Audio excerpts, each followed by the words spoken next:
Hello, dear friends. Our world is increasingly divided into two opposing camps.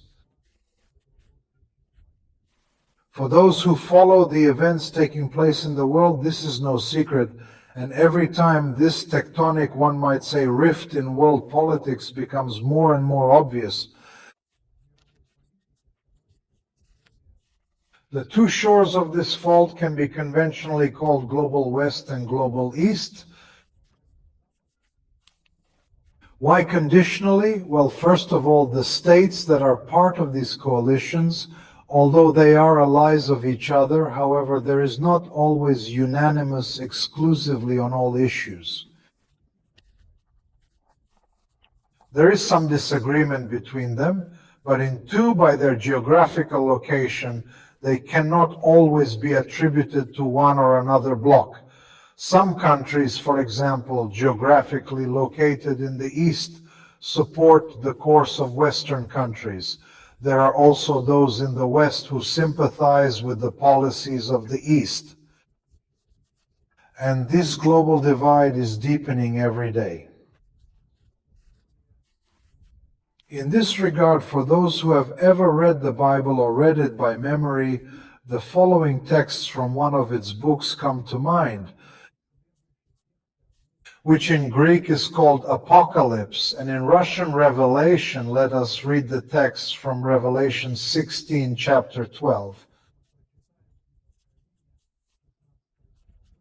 6. The angel poured out his bowl into the great river Euphrates, and the water was dried up in it, so that the way of the kings from the rising of the sun might be prepared. The very phrase reign of the sunrise suggests that we are talking about a coalition of states that we today refer to as the East or the Global East. Here the animals in the chapter just below are named, and the reason why the sunrise reigns will, so to speak, force the dry bed of the Euphrates River. Let us read verses 13, 14, and then delve into verse 16 more deeply. And I saw 3 unclean spirits like toads coming out of the mouth of the dragon, out of the mouth of the beast, out of the mouth of the false prophet.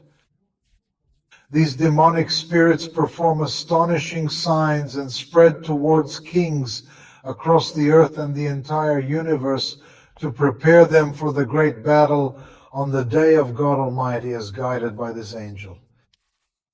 He assembled the rulers and leaders of the entire earth at a place which is called Armageddon in Hebrew. As a result, the dried up waters of the Euphrates River will allow passage. A significant council known as the Sunrise participates in the Battle of Armageddon. The Eastern rulers will clash with the Western rulers in this monumental confrontation. The Western Coalition, or the Union of Western Kings. Many listeners recognize terms like apocalypse, the Euphrates River, and Armageddon, but they may not truly comprehend the depth behind these words. But apparently few seriously delved into the meaning of this, so to speak, rather creepy biblical prophecy.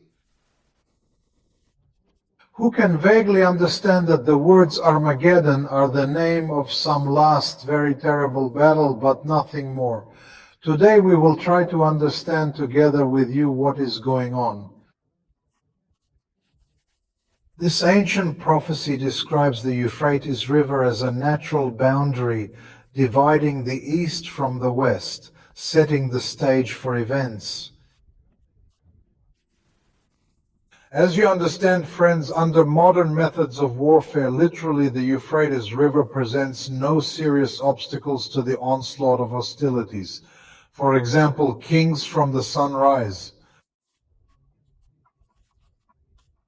For this to be some kind of obstacle for them, it literally becomes clear that here we are not talking about the literal geographical location of this river. In the famous biblical book, The Apocalypse, also known as Revelation in Russian, Almost everything is expressed in the language of allegory. It is in this allegorical or symbolic sense that this particular prophecy must be considered. First of all, we would like to find out what the symbolism of the Euphrates River is, which will prematurely keep the East and the West from a direct collision. Today, countries such as Turkey, Syria, and Iraq are located in the basin of this river. This land, with a very ancient history, on the banks of the Euphrates rose and collapsed ancient powerful states, but still one famous world power. The river holds a significant place in biblical prophecies concerning its importance.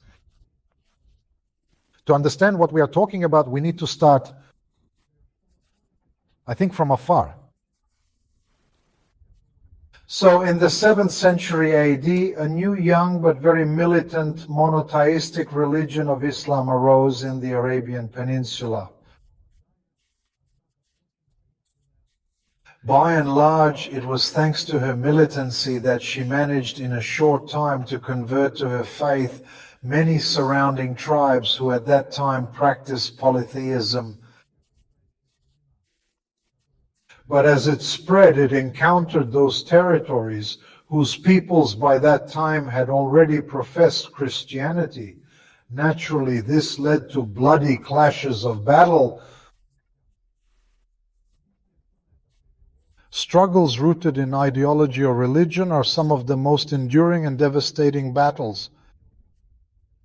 How much has history demonstrated this? Christianity itself by that time had largely ceased to correspond to the spirit and teachings of Jesus Christ and was probably mostly a mixture of pagans. Mysticism traditions persisted merely under Christian labels. And the result followed a natural, one might say, result. Just as in ancient times the Lord sent for punishment. The worship of the people of Israel, warrior tribes, fell upon the fallen. Monedians, Philistines, and then Assyrians or Babylonians. So now the Lord began to use the warlike Muslim armies to punish medieval Christianity, which mixed with paganism. Also mired, we can say, led worship, and the most formidable in this regard was the Muslim Empire, which arose 5 centuries after the birth of Islam itself and entered history as the Ottoman Empire. During their peak, they posed a grave challenge to Christianity across Europe, particularly at its eastern frontier, as the Ottomans expanded their reach. In 1453, even managed to capture one of the main centers of Christianity, the city of Constantinople, the capital of the Byzantine Christian Empire. Now it's a city in Turkey, Istanbul. Throughout its reign, the Ottoman Empire waged relentless military campaigns against European Christian powers, clashing with the Balkan states, Hungary, Austria, and Poland. They battled Venice in the Mediterranean, opposed Austria and Poland on many fronts, and even Russia tried to take Vienna in the intense conflicts of the time. The Ottoman Empire considered itself the legal successor of the Islamic Caliphate, the patron saint of all faithful Muslims, and importantly, almost 1,500 years before the strengthening of its power or the flowering of its power through the prophet John in the biblical book of Apocalypse, that is the Revelation. Its rise, dominance, and eventual decline were said to have been prophesied long before, intricately tied to divine foresight. And it was predicted with such astonishing accuracy that not only the year was specified, but even the month and day when the power of this empire would be limited. I emphasize that it is limited but not completely broken. This is critically significant as it plays a crucial role in advancing our comprehensive research efforts. How did this happen? Let us delve into the Apocalypse or Revelation in chapter 9, examining verses 13 through 15 in detail. The sixth angel sounded his trumpet, and I heard one voice emanating from the enemies near the golden altar before God. The message was directed to the angel with the trumpet to release the 4 angels who were bound at the great river Euphrates. These 4 angels had been prepared for this very hour, day, month, and year, to bring about the death of 3 people. Allow me to reiterate, the Apocalypse or Revelation is a profound and complicated manuscript filled with enigmatic symbols and vivid imagery that demand meticulous interpretation. In chapter 9, we encounter the first significant mention of the river Euphrates, which carries its own symbolic and intricate implications. And this is a very important detail. It will be very useful to us in further research. To begin, we must establish the identity of the 4 angels bound at the Euphrates River, as their presence and mission involved the death of people, allegedly 1/3 of humanity. Furthermore, let's unpack the profound meaning behind the term angel. The term angel, originating from Hebrew as malach, translates to messenger. In Greek, the word carries the same essence, and in Russian it is rendered from the Greek phonetic pronunciation. In the Bible, this word is applied not only to heavenly messengers, but also to heavenly messengers. Ordinary people are sometimes given a specific message or task, such as the prophet Malachi in the Bible, whose name means messenger and is referenced in Malachi 3:1, messenger of God.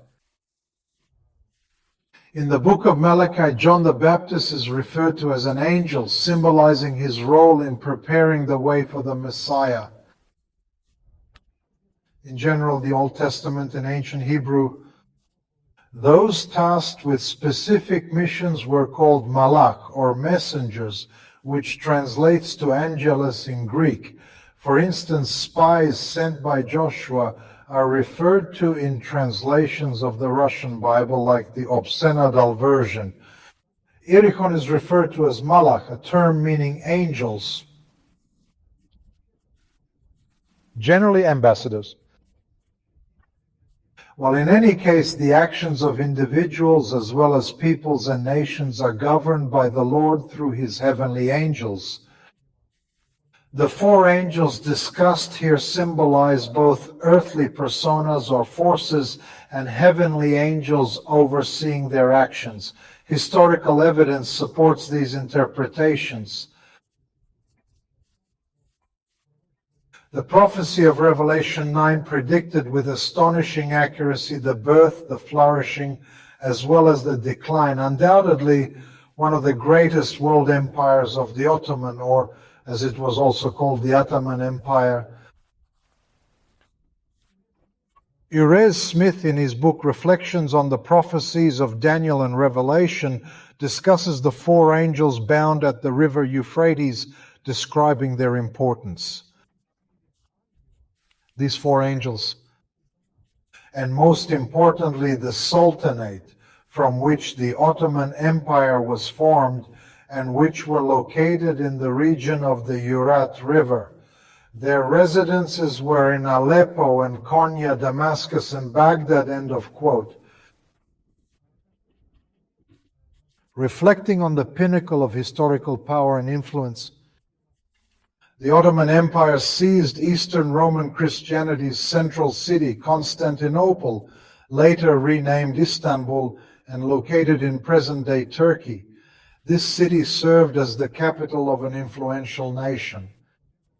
Byzantine Empire, who professed their Orthodox Christianity, but which was increasingly weakened under the onslaught of Ottoman troops.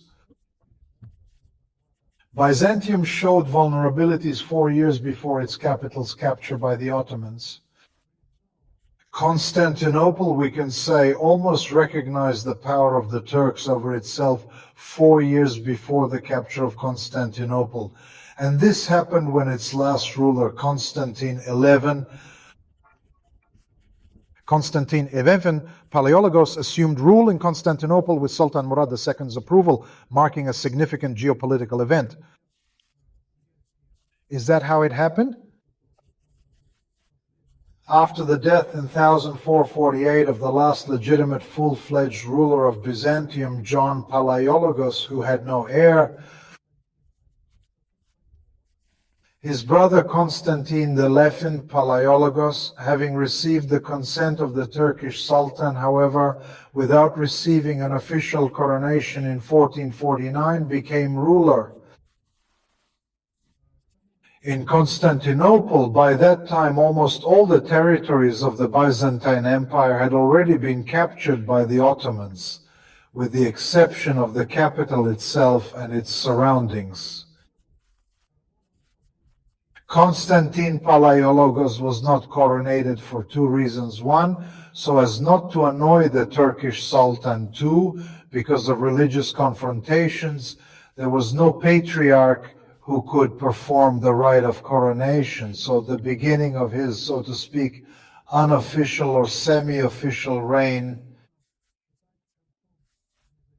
it can be considered the end of the independence of the Byzantine Empire, and at the same time we can say the beginning of the flowering of the power of the Ottoman Empire.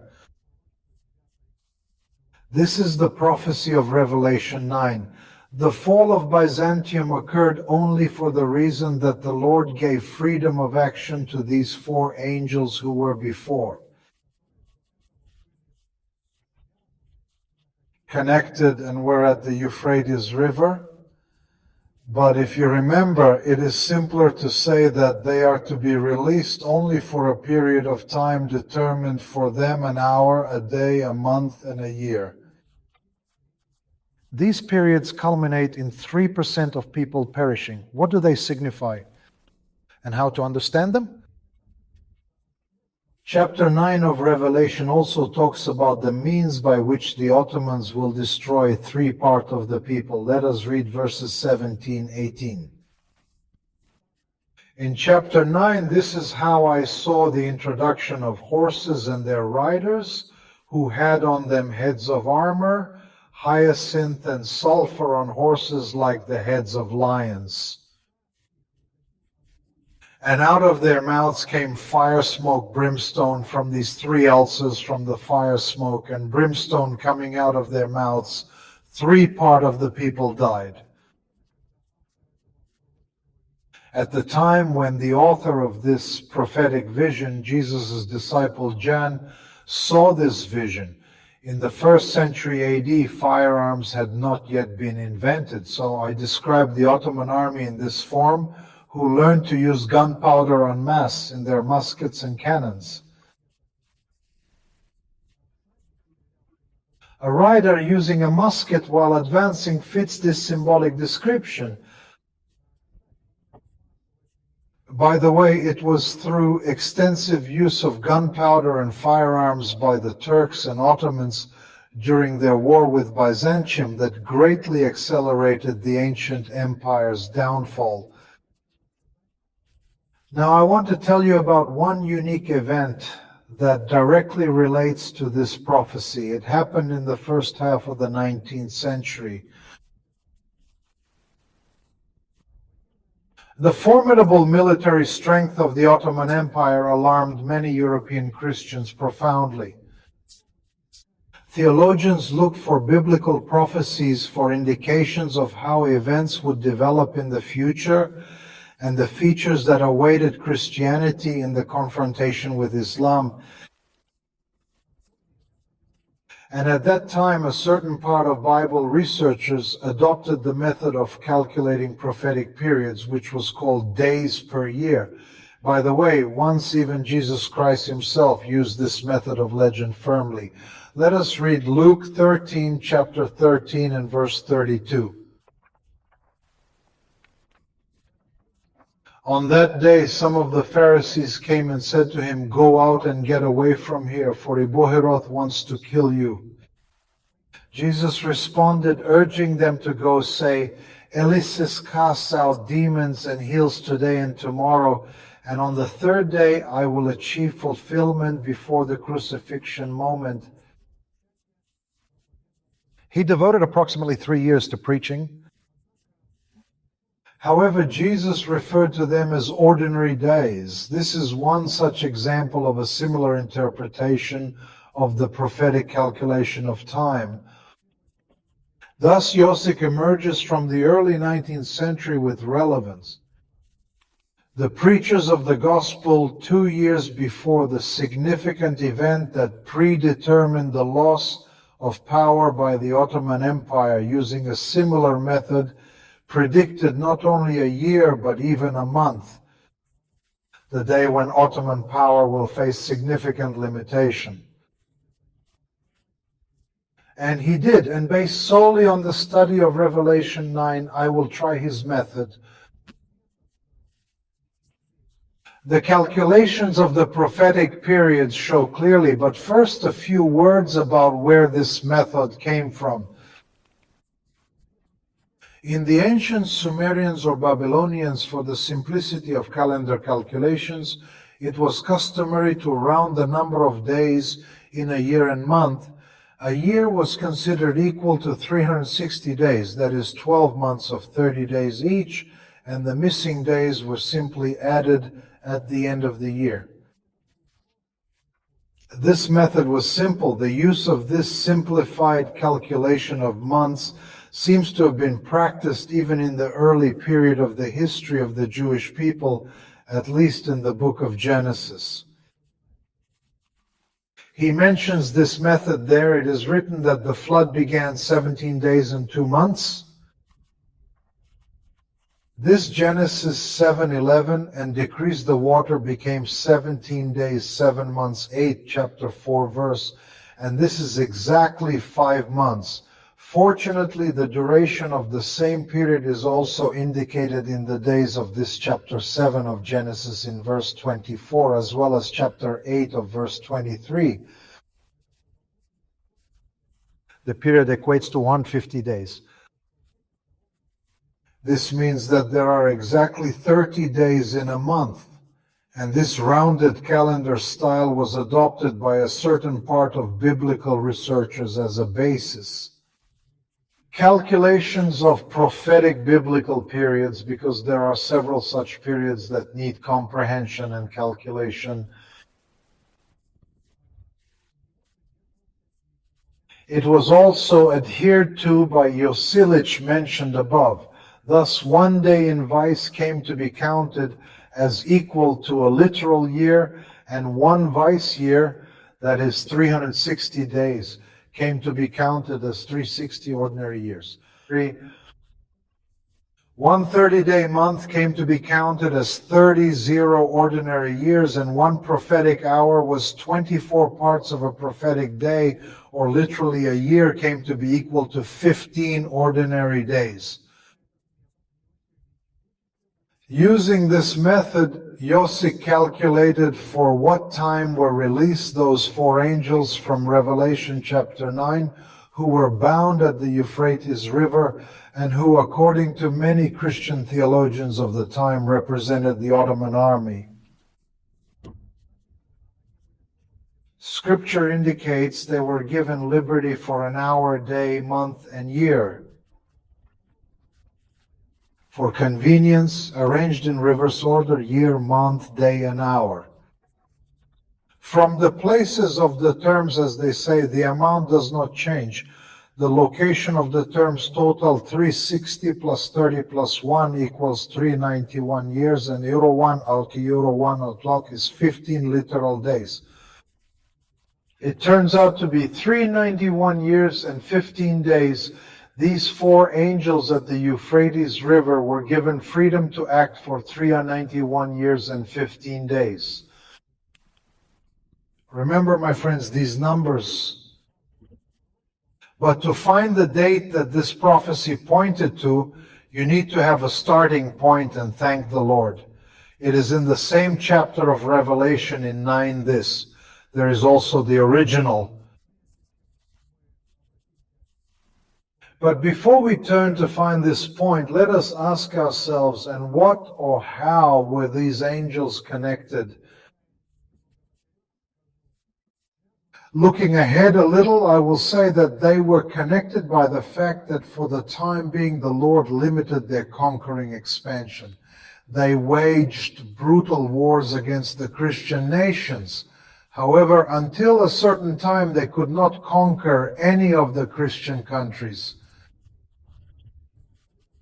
And as the Bible says, they were only permitted to torture them, but not to kill them. That is, to wage cruel wars, but to capture or enslave any of the Christian nations for the time being. But when the Lord permitted, they immediately captured Constantinople, the capital of the vast Christian Byzantine Empire.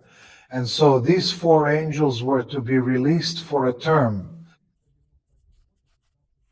391 years and 15 days. I repeat, as soon as they were given freedom, they completely conquered the Byzantine Empire and began to threaten the conquest of all Christian Europe. Well, let's decide where to start counting. Where is the initial one? We must start from the moment of the birth of this powerful Muslim power. The official history says that the birth of the Ottoman Empire occurred on July 27, 1299, when Osman I, or as he is also called Osman Ghazi, that is, a warrior for the faith, proclaimed the independence of his Belik, that is, the principality. In a short time he managed to unite many disparate Turkish tribes. He inspired them with the idea of a holy war against infidels. And his successors continued an active conquering policy. From the very date of the birth of this Muslim empire to the moment of the heyday of its power, marked by the conquest of Byzantium, exactly 150 years have passed, and this is how it is reflected in the prophecy of this book of Revelation in chapter 9. The brutal wars of the United Ottoman tribes are represented here in the image of destroying all the locusts that were allowed to torment people for 5 months without the seal of God on their foreheads. That is, as I said above, Christians who confuse the religion of Christ with paganism. This is how it is written in Revelation 9, chapters 3 to 5 texts. A locust came out of the smoke to the earth and was given authority like the scorpions of the earth, and was told not to do any harm. The grass of the earth and no greenery for any tree, but only for people who do not have the seal of God on their foreheads. And it is given to her not to kill them, but only to torment them for 5 months and torment from her. Like the teaching of a scorpion when a man is stung. So it is written in this chapter, if we also apply a symbolic interpretation, then 5 prophetic months are literally 150. Years of 30 now multiplied by 5 equals 150, 0. These 150 years were a time of increasing power of the Ottoman power when they waged brutal wars with the Christians. But they could not conquer any of the Christian countries, or one might say, were not allowed by God. And this period begins, as history says, this is historical data, on July 27, 1299. That's when Tasman Ghazi declared Belgic independence, marking a significant moment. Let's delve back into the arithmetic tied to July 27th. 1,299 years, the date of the foundation of the Ottoman Empire, will add 150 years. The result is July 27th, 1449. And this, as you remember, is the date of the reign without coronation of the ruler Constantine XI Palaiologos in the last stronghold of the Byzantine Empire, the city of Constantinople, which has already lost its former greatness and, most importantly, almost lost its independence. Constantine, as you remember, was even afraid to be crowned so as not to provoke the wrath of the Ottoman Sultan. From this date, July 27th, 1449, we must consider the beginning of the liberation of those four angels at the Euphrates River. And as soon as they were liberated, 4 years later, Constantinople itself fell, the capital of the most powerful Christian empire, and the Ottomans began to threaten the whole of Europe. But as you will recall, these four angels at the Euphrates River, symbolically representing the Muslim Ottoman Empire, were allowed to act for a limited period of 1 hour, day, month, and year, which literally assigns us to 391 years and 15 days. Now we need July 27, 1449, the date from which they were free to add to this period 391 years and 15 days.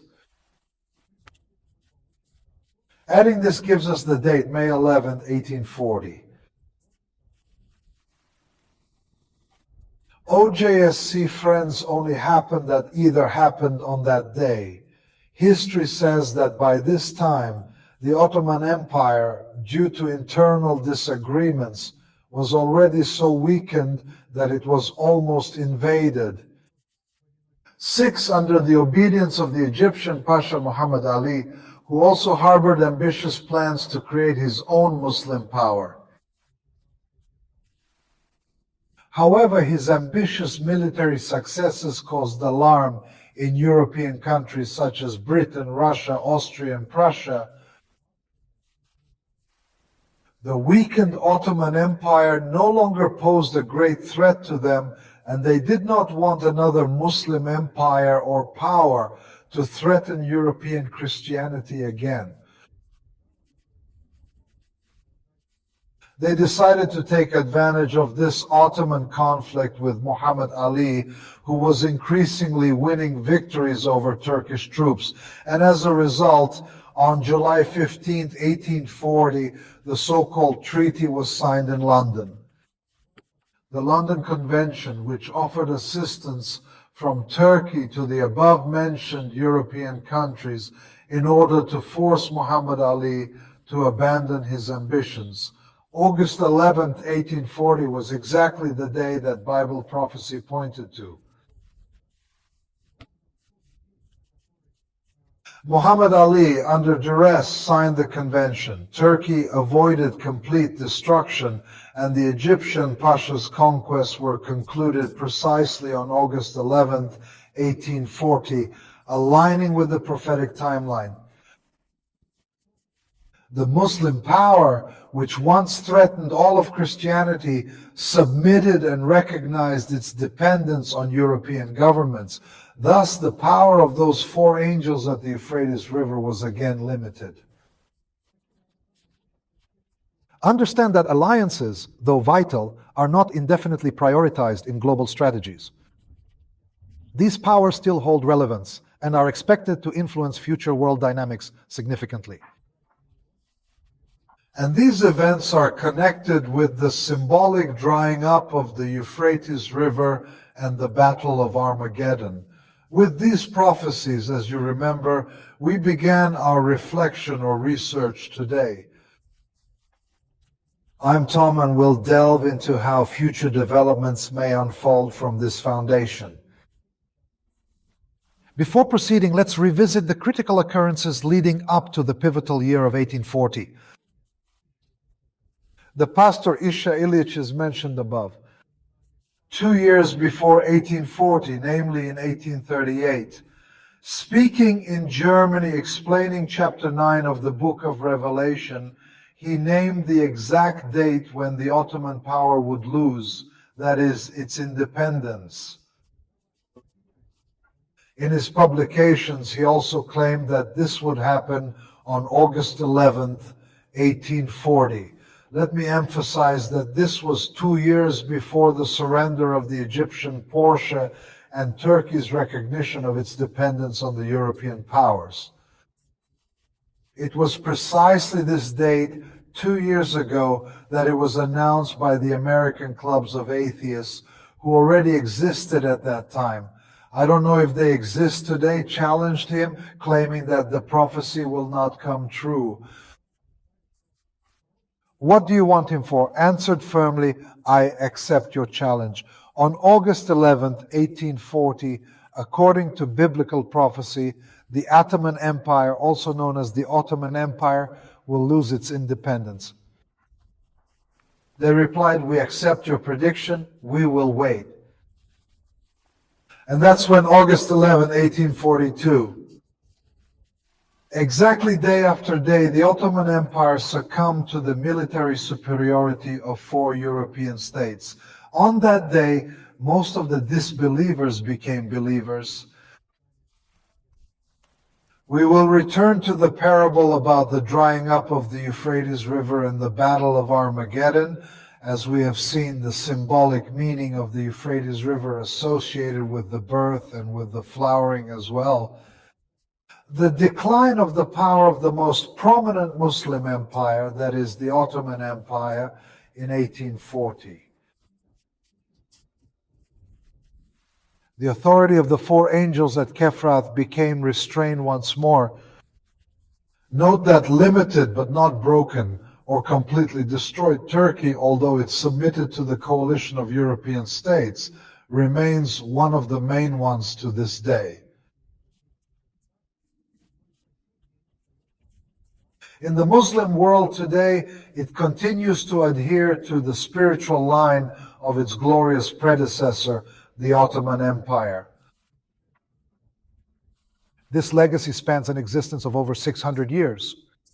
The Ottoman Empire also considered itself the patron of the entire Muslim world, although more than 80% of its population were Sunni Muslims, but there were also Shiites who were allowed to adhere to their rights. Christians, Jews, Druze, Olavites, and minorities were free to practice their religions under Ottoman rule. Modern Sunni Turkey similarly positions itself as a defender of the Muslim world. Both Sunni and Shia, whenever possible, it always takes a position in support of any Muslim country. It does not matter whether it is Shia or Sunni in all conflicts between Israel and the United States against Iran, which, as you know, Shia Turkey has always spoken and is making statements in support of Iran and condemns aggression. Which is against her? Turkey recently provided military support to Shiite Azerbaijan during its conflict with Christian Armenia in Nagorno-Karabakh. Moreover, the president of Sunni Turkey regarding relations with Shiite Azerbaijan put forward the slogan that they are one nation but divided into 2 countries. And as for Turkey itself, although today it is a member of NATO, still the attitude towards it from the Western powers, we can say, restrained such that they do not give it the latest technological developments in the military sphere as well. The European Union has not accepted it for many years, so under the symbol of the Euphrates River in this prophecy, you need to understand the entire Muslim world as a stronghold and embodiment of power, which in the past was the Ottoman Empire. Today, it seems Turkey, as the Ottoman Empire's successor, assumes this role.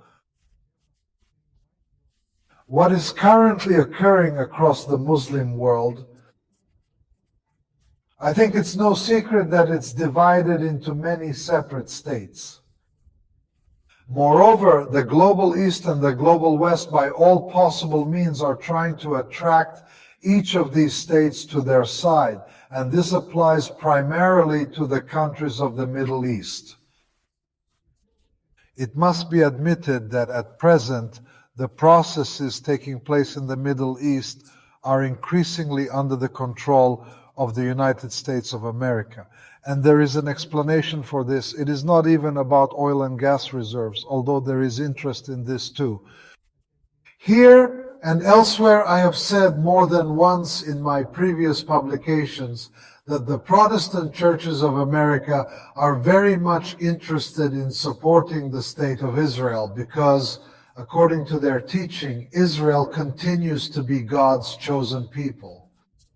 They believe Israel must overcome all foes, reclaim the Temple Mount in Jerusalem from Muslims, and construct 3 temples there. As I have said before, this idea arose in the minds of some British Protestant theologians as far back as the 17th century. And gradually it developed, and finally, after World War II, this idea resulted in a political project to create a state on Palestinian land. All this has been and is being done with the direct support of the United States of America. What is the value of their recent initiative to reconcile Arab states with Israel? It is called the Abraham Covenant. As part of this initiative, in 2020, in 21 years, with the mediation of America, Israel concluded peace treaties with such Arab and Muslim countries as United Arab Emirates, Bahrain, Morocco, and Sudan. The name of these agreements refers us to the patriarch and prophet Abraham, who all 3 major so-called Abrahamic religions are Judaism. Christianity and Islam reveres well, some with their literal and some with their spiritual father. Some of the Muslim countries have condemned these agreements. And how do you guess? First of all, these are Turkey, Iran, and Palestine. There is also information that interest in participating in these agreements in Rama to show other Muslim countries of this region of the Middle East on the specific details of negotiations on the accession of new participants to this agreement, until those details are disclosed. Unlike the United States of America, the successes of the global East, that is, may not be so obvious in this region, but the fact remains that the Muslim world is increasingly falling under the influence of the modern. The powerful powers lose their independence, their influence and power gradually dry up. The prophecy says that the Euphrates River will dry up. Drying out is the same as drying out dictionaries. Regimental officers still interpret this word to dry up, or the water of the dried up has gone, it is gone, or the strength has dried up, ended. And the Euphrates River will dry up. This will not happen in the literal sense as it is written that it will dry up, but in an allegorical sense.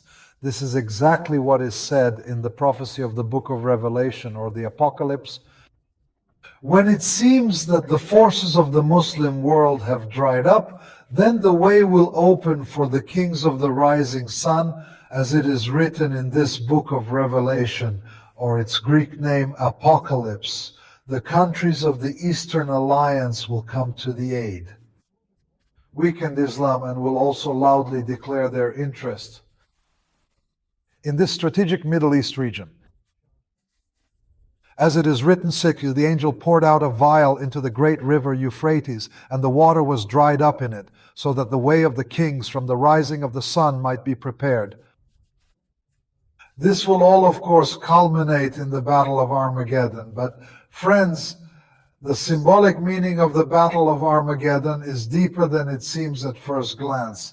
There is another prophecy in the Bible about this battle spoken by another prophet, and he gives it another symbolic name. Let's read this in the book of Joel of the Bible, book 3, chapters 9 to 12, text, and 14. Text, let's read. It is written here, proclaim this among the nations. Prepare for war, stir up the valiant, let them come out.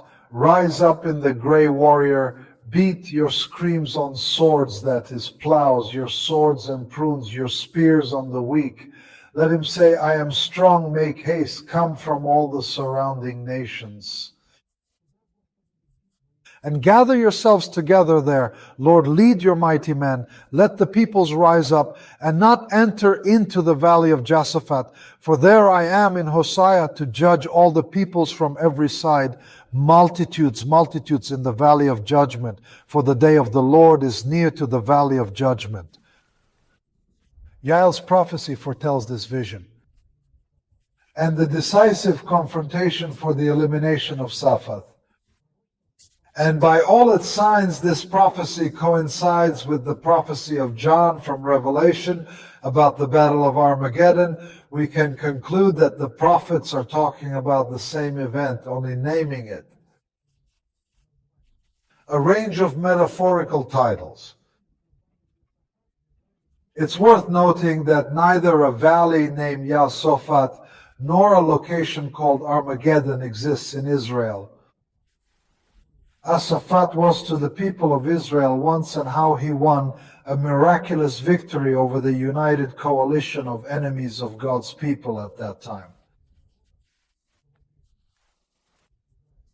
For Israel, this symbolism might illustrate the unfolding of the Armageddon event, often termed figuratively as the battle in the valley of Jehoshaphat.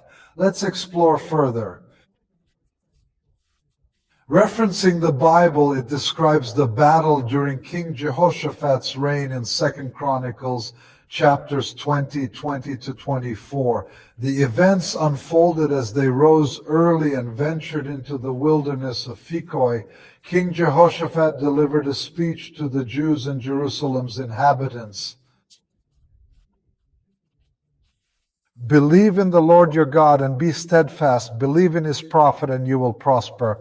And he consulted with the people and appointed singers to the Lord that they might stand before the armed men in the glory of the sanctuary and sing praises. Praise the Lord, for his mercy endures forever. And while they were standing, proclaim your word. And your Lord stirred up discord between the Ammonitians and the inhabitants of Mount Seir, who came against Judah, and they were defeated.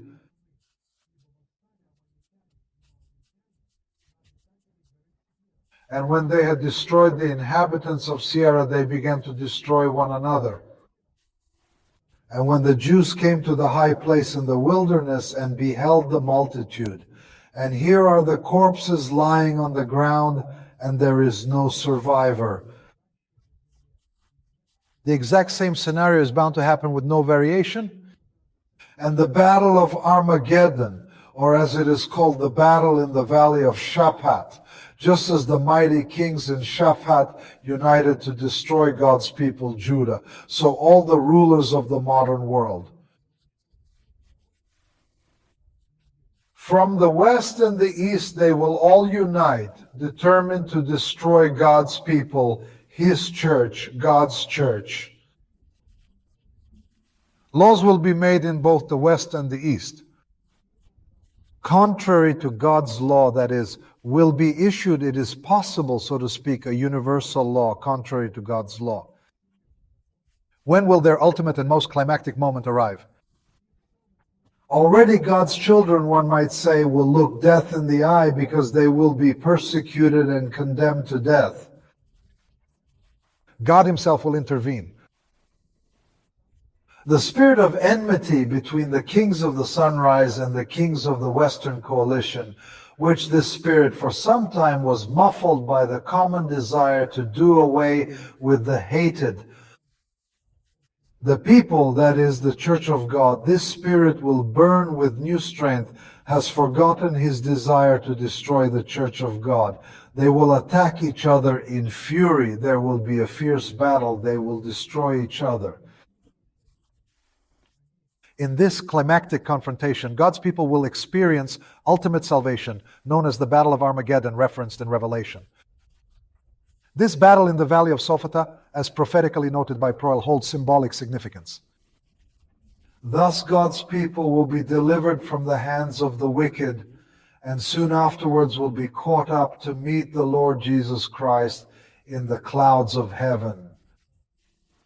A truly joyful conclusion awaits everyone dedicated to faithfully serving God, unlike those who lack such devotion. Unfortunately, a terrible fate awaits them. They will all perish in the Battle of Armageddon, which will take place in the removal of Shaphat. This is where I become friends. I eagerly await your thoughts on this subject. Feel free to raise questions that could benefit me in the future. Perhaps you can suggest topics of interest so I may prepare thoughtful reflections.